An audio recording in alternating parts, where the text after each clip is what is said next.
Well, the protests there in Southern California have the Trump administration and Republican lawmakers seeking an investigation into where protest organizers are getting their funding.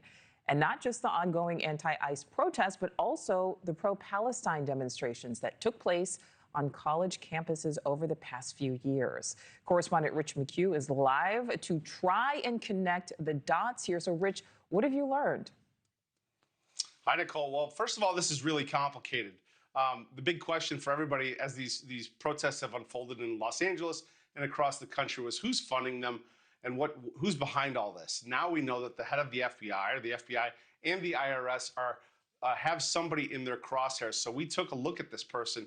This is an American businessman, a former billionaire living in Shanghai at the moment. And according to the House Oversight Committee, they tell NewsNation, he will be called to testify about his ties to the CCP, his funding of nonprofits, anti-Israel groups, protests on college campuses, and at least one of the groups connected to these Los Angeles protests. His name is Neville Roy Singham. He's an American who sold his company in 2017 for close to $1 billion. So let me try and connect the dots further. Reports show that he funded groups like the People's Forum, that's based in New York City, to the tune of millions. The People's Forum has deep personnel overlap with the Party of Socialism and Liberation, known as the PSL.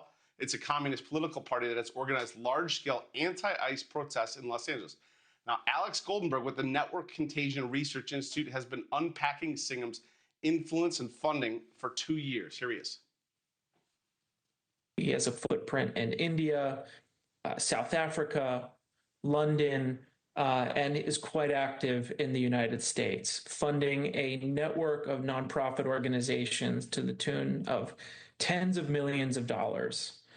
And he's not just funding activism. What we find is he's funding and exporting an authoritarian-aligned ideology under the banner of American nonprofit legitimacy. Now, just last month, Senator Grassley sounded the alarm on Singham and the People's Forum nonprofit, pointing to foreign influence from Singham and the CCP. Last year, then Senator Marco Rubio and Lindsey Graham asked the IRS to revoke tax-exempt status for the People's Forum, the New York nonprofit financed by Singham. Quote, these groups have engaged in violent anti-Semitic riots in many cities across the United States. So to summarize this, you have China, you have violent anti-Israel protests and anti-ICE protests. The nexus of this is this network funded by this person, Singham. That's what they're alleging. All right. So, Rich, the big question here, why? What is the goal? Well, if you talk to people like Alex, who we're about to hear from, he says, look, they're trying to co-opt. People have legitimate concerns about these deportations and these ICE raids. But this organization, this network, is trying to co-opt them to further their agenda. Take a listen. Doesn't just promote anti-American sentiment, but openly supports authoritarian regimes, repeatedly amplifies voices that glorify terrorism and cause for violent revolutions, such as the globalization of the Intifada. So what is being built here is not a protest movement.